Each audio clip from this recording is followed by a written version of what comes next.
વિશ્વ એનિમિયા દિવસના અંતર્ગત ગણપતિ શંકર ઇચ્છારામ મજમુદાર પબ્લિક ચેરિટેબલ ટ્રસ્ટ સુરત દ્વારા પીડિયાટ્રિક એસોસિએશન અને ન્યૂ સિવિલ હોસ્પિટલના સંલગ્નથી 500થી વધુ બાળકો એનિમિયા બ્લડ ટેસ્ટ માટે સ્કૂલોમાં કેમ્પ યોજાયા હતા।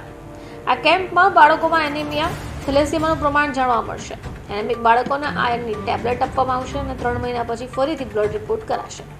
આ કેમ્પ થકી ડોક્ટર અંકિત પરમાર વાલીઓ બાળકોને આયર્ન પોષક તત્વોવાળા આહાર લેવા પ્રેરિત કર્યા હતા।